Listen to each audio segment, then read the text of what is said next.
प्रकरण 6. आळशी नरकात राहतो.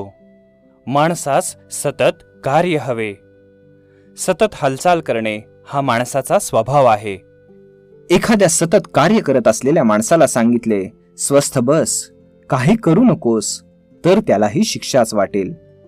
आळशी माणूस उपयुक्त काम करीत नाहीच. मानवी शरीराला सतत कार्य हवे असते.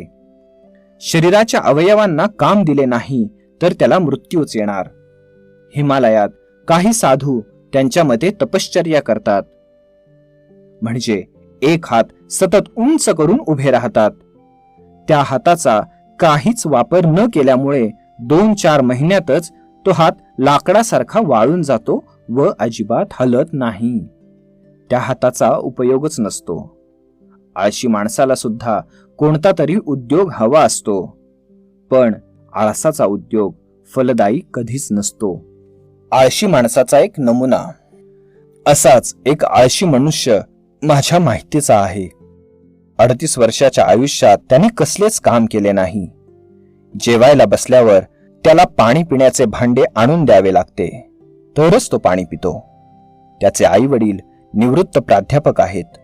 तो त्यांचा एकुलता एक पुत्र आहे. त्याने वेळ घालवण्यासाठी एक उत्तम युक्ती काढली आहे. त्याचे पिताजी त्याला मध्य रेल्वे आणि पश्चिम रेल्वेचे पास काढून देतात. तो सकाळी 9 वाजता घरातून निघतो आणि दिवसभर निरनिराळ्या लोकलनी प्रवास करीत राहतो. या प्रवासात त्याचा वेळ चांगला जातो. लोकलच्या प्रवासाने तो चांगलाच दमतो आणि दमून भागून सायंकाळी घरी येतो. आई वडील जर त्याला म्हणाले, आज घरी पाहुणे येणार आहेत, तरी आजचा दिवस प्रवासाला जाऊ नकोस, तर तो ऐकत नाही.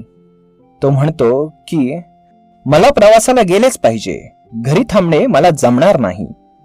आळशी मनुष्याचे वर्तन हे असे असते. आळसाचा जन्म निराशेत. तुम्हाला आळशी व्हायचे नसेल तर मनाला निराशेस प्रवेश देऊ नका, कारण निराशेतून अनेकदा आळसाचा जन्म होतो. माझ्या हातून काही जमणार नाही असे ज्या माणसाला वाटते तो आळशी झालाच म्हणून समजा. आळशीपणा हा एक शापच आहे. आळशीपणाचा शाप ज्याला मिळाला तो या पृथ्वीवरच नरक निर्माण करतो आणि त्या नरकातच राहू लागतो. भिकेचे विविध प्रकार. जो काहीच काम करत नाही त्याला शेवटी भीकच मागावी लागते. आपण जे भिकारी पाहतो ते काही जन्मतः भिकारी नसतात, कारण त्यांना आई बापांनी जन्म दिलेला असतो, पण आळशीपणाच्या दुर्गुणामुळेच त्यांना भीक मागावी लागते. अन्नासाठी तोंड वेंगाडावे लागते. आळशी लोकांना वेळ कसा घालवावा हे समजत नाही. अशाच एका कुटुंबवत्सल सुशिक्षित माणसाची गोष्ट पाहू. त्याचे नाव देशपांडे म्हणूया. पूर्वी माझ्या भावाची वखार होती. तिथे हा आळशी मनुष्य सकाळी 7 वाजता पाव मण लाकडे उधार मागू लागला. पूर्वीची उधारी थकल्याने माझ्या भावाने लाकडे द्यायला नकार दिला. देशपांडे म्हणाला, चुलीत घालायला लाकडेच नाहीत. नकार मिळाल्यावर देशपांडे वखारीच्या दारातच बसून राहिला. उधार लाकडे द्या की, असे मधून मधून म्हणत तो 12 वाजेपर्यंत म्हणजे 5 तास बसून राहिला. शेवटी कंटाळून माझ्या भावाने त्याला लाकडे दिली.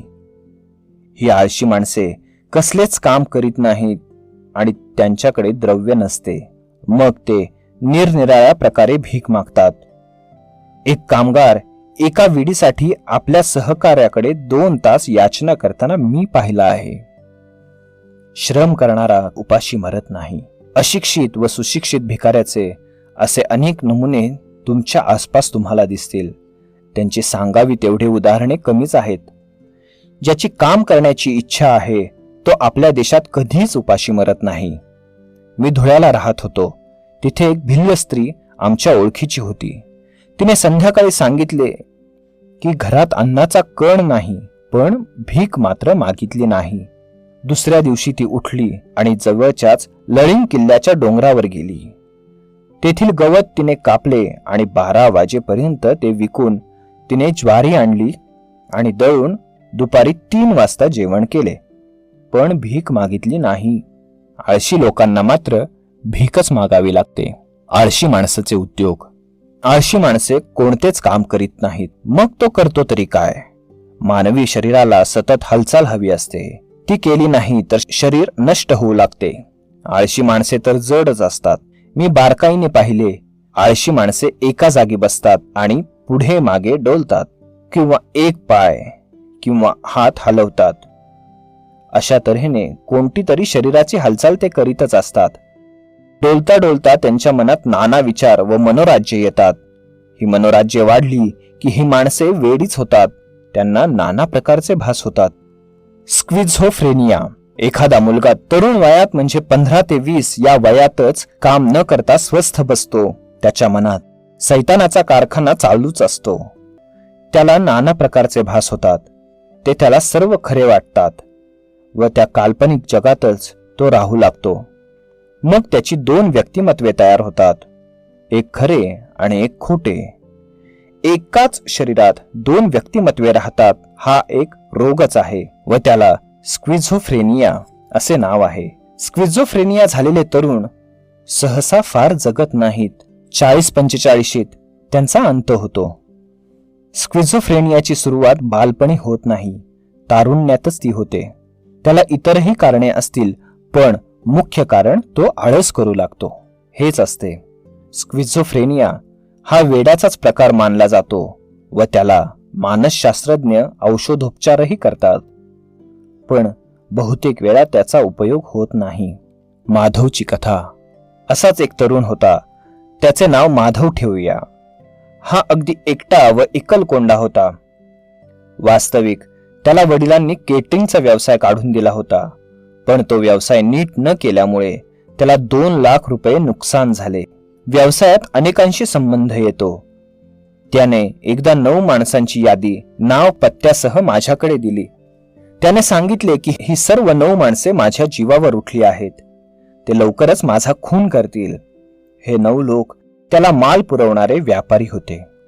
आत्महत्येचे एक कारण आळशीपणा. मी त्याला एका बुवाकडे पाठवले.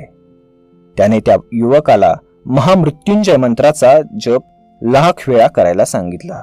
अशा प्रकारे भ्रामक जगात तो जगत राहिला आणि वयाची 40 यायच्या आतच त्याचे निधन झाले. आळशी माणसाचा शेवट बहुतेक वेळा असाच होतो. खरे म्हणजे जन्माला आलेल्या प्रत्येक माणसाला जगणे प्रिय असते. आपण मरावे असे कोणालाच वाटत नाही, तरीही माणसे आत्महत्या करतात, कारण त्यांच्या मनाची स्थिती बिघडत जाते.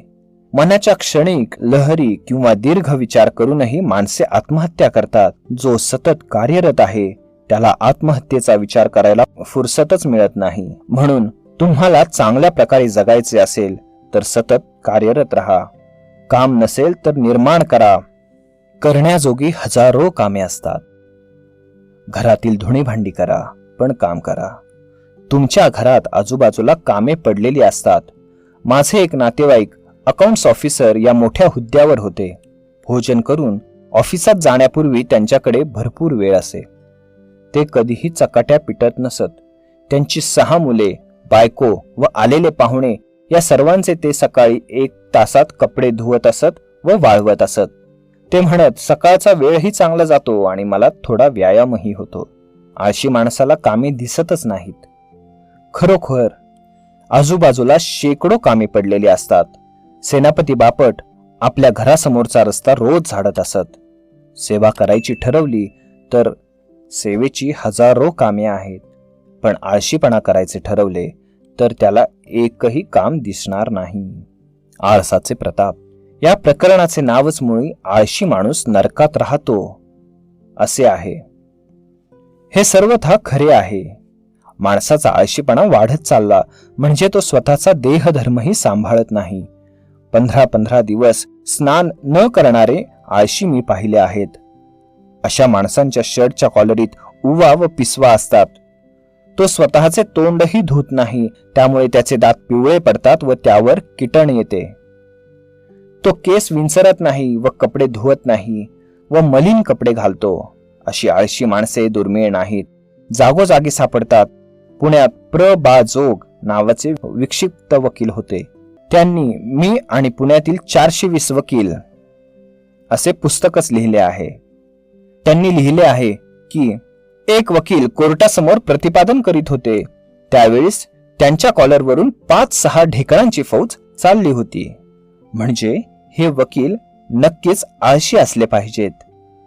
कोट झटकून घालण्याचेही त्यांना माहीत नसावे.